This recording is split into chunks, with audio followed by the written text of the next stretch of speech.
Hello दोस्तों, एक बार फिर से आपका स्वागत है आज की हमारी नई कहानी में। आज की कहानी का शीर्षक है बुद्धिमान काजी। ये कहानी बहुत इंटरेस्टिंग होने वाली है। इस कहानी में राजा, लकड़हारा, कौवा और बुद्धिमान काजी के किरदारों को बखूबी निभाया गया है और ये कहानी बहुत ही इमोशनल और इंटरेस्टिंग होने वाली है। तो चलिए कहानी को स्टार्ट करते हैं। एक दिन राजा अपने दरबार में बैठा था और बुद्धिमान काजी उसके पीछे बैठा था। जब वे बात कर रहे थे तभी एक कौवा उड़ता हुआ वहां आया और उसने जोरों से काव काव की आवाज़ लगाना स्टार्ट कर दिया। काव काव कौवा करता रहा और हर कोई उसकी इस गुस्ताखी से अचंभित था। राजा ने कहा, इस पक्षी को यहाँ से निकालो, और तुरंत पक्षी को महल से बाहर निकाल दिया गया। 5 मिनट बाद फिर से कौवा उड़कर काव काव काव के साथ वहां आ गया। क्रोधित होकर राजा ने कौवे को गोली मारने का आदेश दिया।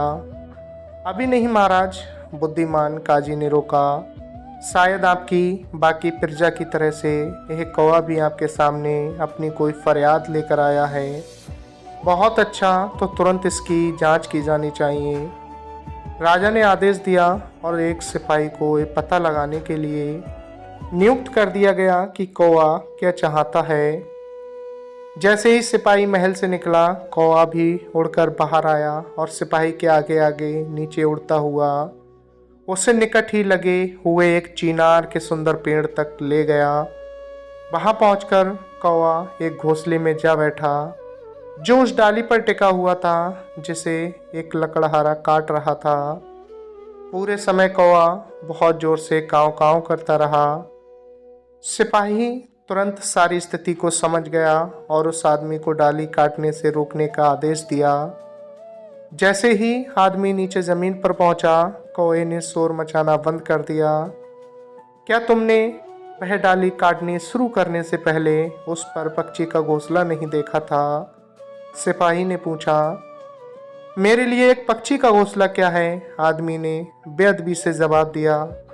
शायद तुमसे थोड़ा सा अधिक कीमती।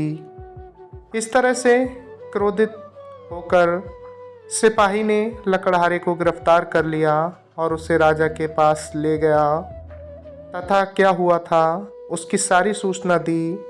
राजा काजी की तरफ मुड़ा और पूछा, इस आदमी को इसकी गुस्ताखी के लिए क्या दंड दिया जाना चाहिए?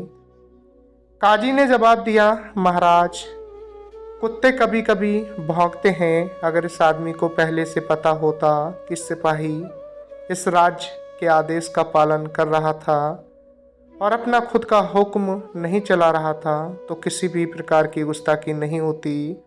शायद यह आदमी पहले ही पछता रहा है। इसको दंड के रूप में कुछ बेंत लगाए जा सकते हैं। लकड़हारे के तलवों पर 5 बेंत लगाए गए और उसे छोड़ दिया गया। हालांकि दंड कठोर नहीं था, उसे अपने घर तक के पूरे रास्ते में उछल उछल कर चलना पड़ा था। तो दोस्तों, कौवे को अपना घर मिल गया और कौवा भी अपने बच्चों के साथ सुखपूर्वक रहने लगा। बस इतनी सी थी ये कहानी आपको कैसी लगी कमेंट्स बॉक्स में अपनी राय ज़रूर साझा करें। मिलते फिर अगली वीडियो में एक नई कहानी लेकर। आपने अपना कीमती वक्त दिया, तब तक के लिए धन्यवाद।